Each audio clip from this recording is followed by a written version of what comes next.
சூரியன் உதிக்கும் அழகான நாடு. அதன் ஒவ்வொரு பகலும் புதிய நம்பிக்கையை கொண்டு வருகிறது.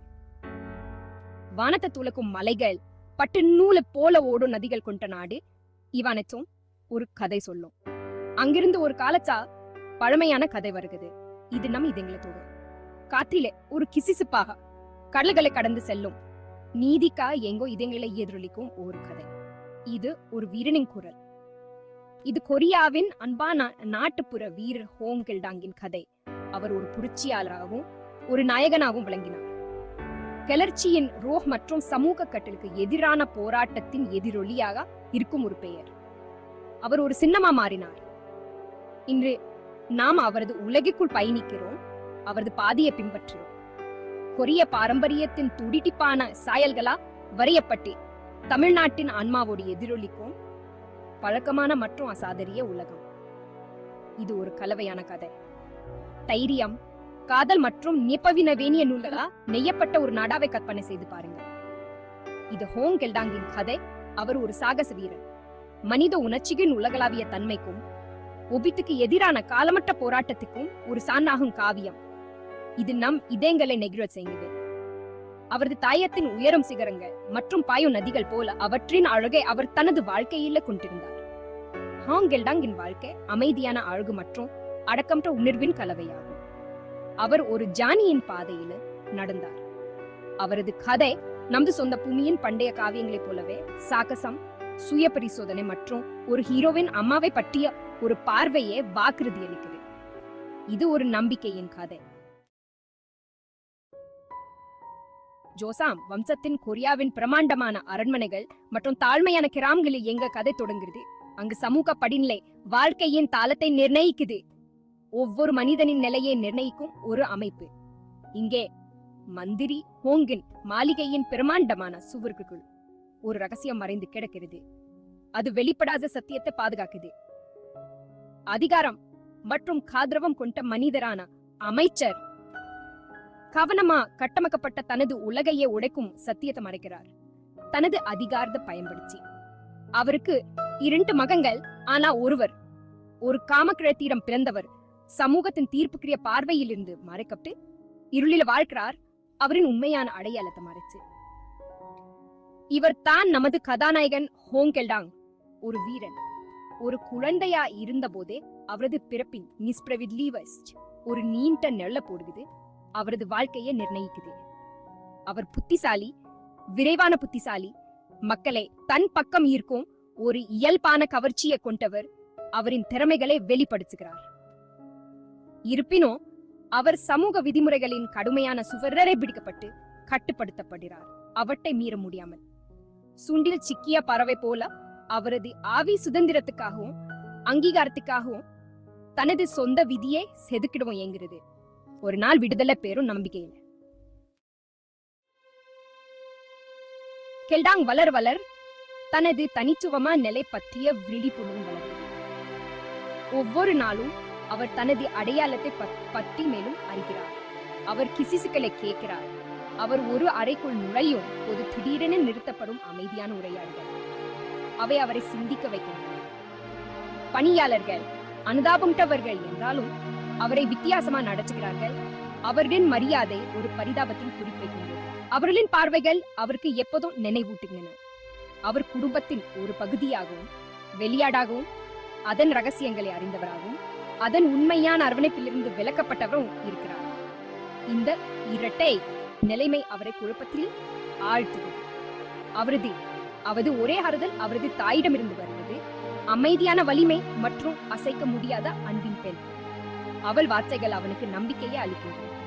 அவர் அவரது நம்பிக்கைக்குரியவர், அவரது பாதுகாவலர். அவரது உலகின் கடுமையான யதார்த்தங்களிலிருந்து அவரை பாதுகாக்கிறார். அவள் வழிகாட்டலால் அவர் தன்னம்பிக்கையை பெறுகிறார். கொரிய நாட்டுப்புற பாடல்களின் துயரமான மெல்லிசைகளால் நிரம்பிய அவருடைய வார்த்தைகள் அமைதியான தொனியில் ஜானத்தை வழங்குகிறது. அவள் அவனுக்கு வாழ்க்கையின் சிக்கல்களை எளிதாக கற்றுக் கொடுக்கிறார். இக்கட்டான நிலையில் வலிமையை கண்டறியவும் அநீதியின் நிலையிலும் அருளை காணவும் அவள் அவனுக்கு கற்பிக்கிறார். அவள் அவனுக்கு ஒவ்வொரு நாளும் புதிய நம்பிக்கையை அளிக்கிறார்.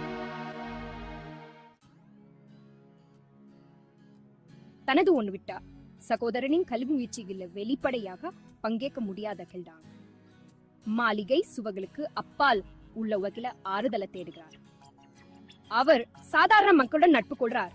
அவர்களின் பழக்க வழக்கங்கள், அவர்களின் போராட்டங்கள், அவர்களின் கனவுகளை கத்துக்கிறார். அவர் ரகசியமாக பயிற்சி பெறுகிறார். தனது உடலையும் மந்தையும் மேம்படுத்துகிறார். தனது மென்மையான இயல்புக்கு நம்ப முடியாத வகையில் ஒரு வீரியத்துடன் போர்க்கலையை முழுமையாகிறார். அவரது திறமைகள் புகழ் பெற்றவை. புலியின் வேகத்துடன் நகர்றார். பாம்பின் நேர்த்தியுடன் தாக்குகிறார். அவர் ஒரு சிறந்த வாள் வீரராக மாறுகிறார். அவரது வாள் தன்னை போலவே நிலவொளியில் மின்னும் எக்கு. அவர் தனது வெற்றிய கோபத்தை ஒழுக்கமான நடவடிக்கைகளா மாற்ற கற்றுக்கிறார். தன்னை ஒரு வலியான சக்தியா மாற்றிக் கொள்கிறார். அவரது திறமைகள் இருந்த போதிலும் கெல்டாங் தனது பிறப்பின் களங்கத்தில் இருந்து தப்பிக்க முடியவில்லை. அவர் தனது வாழ்க்கைக்கும் அவரது சட்டப்பூர்வமான சகோதரனின் வாழ்க்கைக்கும் இடையே உள்ள வேறுபாட்டை காண்கிறார். அவரது சகோதரர் சலுகை மற்றும் மரியாதையை அனுபவிக்கும் போது கெல்டாங் நிழல்களுக்கு தள்ளல் படுகிறார். அவரது சாதனைகள் அமைதியான கிஸ்கிசுப்பிலே மட்டுமே ஒப்புக்கொள்ளப்படுகின்றன. அநீதி வளர்கிறது. ஒரு கசப்பான விதை அவரது இதயத்தில வேர்விடுது. அவர் தனது தந்தையின் ஏற்புக்காகவும் அவரது பக்கத்திலே ஒரு இடத்திற்காகவும் சரியாக அவருக்கு உரிய பெங்காக்குவன்றிக்காகவும் இயங்குகிறார். ஆனால் சமூகத்தின் கடுமையான அமைப்பு அவரது தந்தையின் மாளிகையின் உயரமான வாயில்களைப் போலவே கற்க முடியாததாக தெரிகிறது. அவர் சிக்கின்றார். அவரது ஆவி விடுதலையாக இயங்குகிறது. அவரது இதயம் சட்டரோதத்தின் கணத்துடன் கனமாக இருக்குது. கெல்டாங் முதிர்ச்சியடையும் போது அநீதியுடனான அவரது சந்திப்புகள் அவரது வீட்டின் எல்லைகளுக்கு அப்பால் நீண்டுள்ளன. சாதாரண மக்களின் துர்தஷா, ஒடுக்குமுறை வரிகளின் கீழ் விவசாயிகள் போராடுவது, கைவினைகள் தங்கள் திறமைக்கா சுரண்டப்படுவது, உள்ள அதிகாரிகளா குடும்பங்கள் பிரிக்கப்படுவது ஆகியவற்றை காண்கிறார். அவர்களின் முகங்களில் பதிந்த துன்பத்தை காண்கிறார். அவரின் குரல்களில நிராசையை கேட்கிறார். அவரது சொந்த அனுபவங்களா விதைக்கப்பட்ட கிளர்ச்சியின் விகள் முளைக்க தொடங்குகின்றன. தனது சொந்த போராட்டங்களுக்கும் ஒடுக்கப்பட்டவர்களின் துரதிஷாவுக்கும் இடையே உள்ள ஓட்டுங்களை காண்கிறார். அவர்களின் சண்டை அவரது சண்டையாகுது. தனது திறமைகளை பயன்படுத்தவும் அவரது வலிமை, அவரது புத்திசாலித்தனத்தை சாராங்ஸ்தை சரி செய்யவும் குரலற்றவர்களுக்கு குரல் கொடுக்கவும் அவர் சபதம் செய்கிறார். ஒரு அபாயகரமான இரவிலே தொடர்ச்சியான அநீதியால் நிர்பந்திக்கப்பட்டு கெல்டாங் தனது தந்தையை எதிர்கொண்டு பெங்காக்குவான் மற்றும் அவருக்குரிய இடத்தை கோருகிறார். இருப்பினும் அவரது மன்றாட்டுகள் காதுகளில் விழவில்லை. சமூக எதிர்பார்ப்புகளா கட்டுப்பட்ட அமைச்சர் அவரை அதிரிக்க மறுக்கிறார். அதுக்கு பதிலா தனது சொந்த பிரதிஷ்டை மற்றும் நிலையை பாதுகாப்ப தேர்வு செய்கிறார். மனமுடைந்து கோபமடைந்த கெல்டாங் தான் எப்போதும் அறிந்த ஒரே வீட்டை விட்டு ஓடுறார். தனது மகான் மீதான அம்புக்கும் தனது கணவருக்கு உறுதிக்கும் இடையில சிக்கி தவிக்கும் அவரது தாய் மனத ஊருக்கும் ஒரு முடிவை எடுக்கிறார். கெல்டாங்கின் விதியை என்றென்றும் மாற்றும் ஒரு ரகசியத்தை, ஒரு உண்மையை அவர் வெளிப்படுத்துகிறார். அது அவரை ஒரு புராண கதையாகவும் ஒரு சட்டவிரோதியாகவும் மாற்றும் பாதையில் அமைக்கிறது.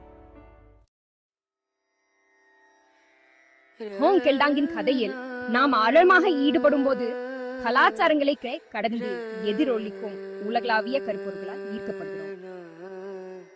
நீதிக்கான இயக்கம், ஒடுக்குமுறைக்கு எதிரான போராட்டம், குடும்ப உறவுகளில் காணப்படும் வலிமை, இவை தமிழ்நாட்டில் நமக்கு பரிச்சயமான உணர்ச்சிகள். அவை கொரிய மக்களுக்கு பரிச்சயமான. கெல்டாங்கின் பயணம் ஒதுக்கப்பட்ட இளைஞனிலிருந்து மக்களின் சாம்பியன் அவர் மாறியது. நிலையான நிலைய சவால் செய்து சரியானதை நோக்கி போராட இந்த நமது சொந்த ஹீரோக்களின் கதைகளை எதிரொலிக்குது. நீதிக்கான போராட்டம் எல்லைகள், மொழிகள் மற்றும் காலத்தை கடந்தது என்பதை அவரது கதை நமக்கு நினைவூட்டுகிறது. எனவே கனத் இதயத்துடன் ஆனா நீதிக்கான தாகத்தால் தூண்டப்பட்ட ஒரு மனதுடன் ஹோங் கெல்டாங் ஒரு புதிய பாதையில் ஈடுபடுறார். தனது தந்தையின் வீட்டின் கட்டுப்பாடுகளா இனி கட்டுப்படாமல் ஒரு சட்டவிரோதி, பலவீனர்களின் பாதுகாவலர், ஒடுக்கப்பட்டவர்களுக்கு நம்பிக்கையின் சின்னமா தனது விதியை ஏற்றுகிறார்.